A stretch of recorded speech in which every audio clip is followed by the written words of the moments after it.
नमस्कार दोस्तों, आपका मेरे चैनल हिंदू ज्ञान मंथन में बहुत बहुत स्वागत है।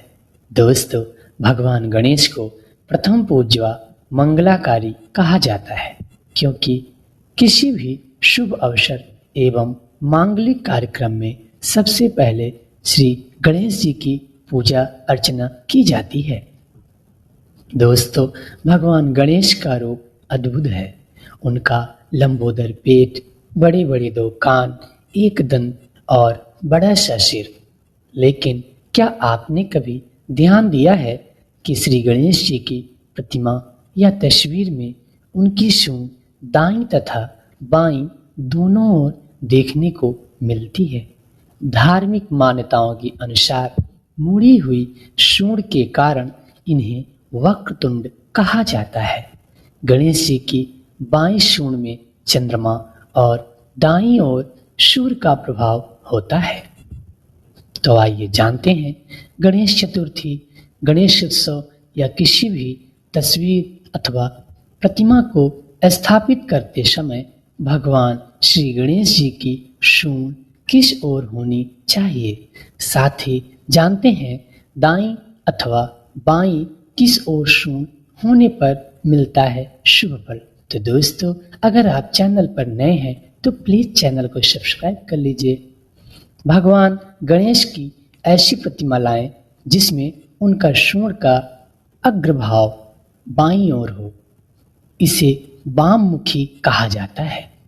वाम का मतलब होता है उत्तर दिशा, जो पूजा पाठ के लिए बेहद शुभ दिशा मानी जाती है। बाईं ओर सूंड वाले गणपति की पूजा करने से घर पर सुख शांति समृद्धि आती है। साथ ही शिक्षा, धन, रोजगार में उन्नति होती है। विवाह अथवा सृजन कार्य, संतान और पारिवारिक खुशहाली के लिए बाईं ओर सूंड वाले गणपति की स्थापना करनी चाहिए। दोस्तों, ये ध्यान रहे कि हाथ में मोदक अथवा लड्डू लिए हुए बैठे हुए श्री गणेश जी की प्रतिमा लगानी चाहिए और साथ में उनका सवारी मूषक भी होना चाहिए।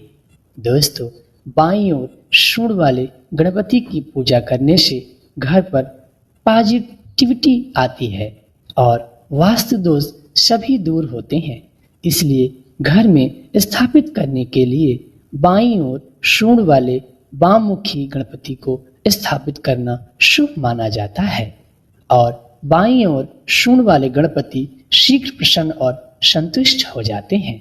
और साथ ही पूजा में कुछ त्रुटियों को भी, दोस्तों, अगर पूजा में कुछ त्रुटियां हो जाती हैं तो उसको भी क्षमा कर देते हैं। तो दोस्तों, इसलिए घर में बाईं ओर सूंड वाले गणपति लगाना शुभ माना जाता है। आइए जानते हैं दाईं सूंड का क्या महत्व है। दोस्तों, ऐसी मूर्ति जिसमें गणपति की सूंड का अग्रभाग यानी नीचे की ओर जो सूंड दाईं ओर मुड़ी हुई होती है उसे दक्षिणावर्ती या दक्षिणाभिमुखी मूर्ति कहते हैं। दाईं ओर घूमे हुए सूंड वाले गणपति को सिद्धि विनायक कहा जाता है। शास्त्रों में दक्षिण दिशा का संबंध यमलोक से बताया गया है। यह काफी शक्तिशाली दिशा होती है जहां पर पाप पुण्य का पूरा लेखा जोखा होता है। इस प्रकार दक्षिणाभिमुखी गणपति की पूजा में कई नियमों का पालन करना पड़ता है। ऐसी मूर्ति की पूजा में आपको कर्म कांडादगर्द पूजा विधि का पालन करना पड़ता है, जो कि घर पर संभव नहीं हो पाता क्योंकि दक्षिणाभिमुखी सूंड वाली गणपति की मूर्ति की पूजा सामान्य पद्धति से अलग होती है। दोस्तों, यदि इसकी पूजा में कुछ त्रुटि हो जाती है तो वे रुष्ट हो जाते हैं। दाईं ओर सूंड वाले गणपति की पूजा मंदिर या विशेष आयोजन जिसमें पुरोहितों द्वारा पूजा कराया जाए तभी गणपति की दाईं ओर सूंड वाली प्रतिमा स्थापित करना चाहिए।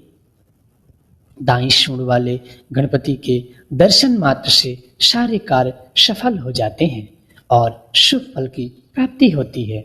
दोस्तों, गणपति की एक और प्रतिमा मिलती है जो कि उनकी सीधी सूंड वाली होती है। तो दोस्तों, सीधी सूंड वाले गणपति, इनकी आराधना रिद्धि सिद्धि और मोक्षदायिनी होती है। दोस्तों, ये मोक्षदायिनी और समाधि आदि के लिए सर्वोत्तम मानी जाती है। संत समाज में ऐसी मूर्ति की ही आराधना करते हैं। दोस्तों, तो यह मूर्ति संत महात्माओं के लिए होती है। तो दोस्तों, आशा करता हूँ मेरे द्वारा दी हुई जानकारी आपको अच्छी और उपयोगी लगी होगी और इस वीडियो के बाद आपके मन में अब कोई संशय नहीं बचा होगा। तो दोस्तों, चैनल पर नए हैं तो चैनल को सब्सक्राइब कर लीजिए। धन्यवाद।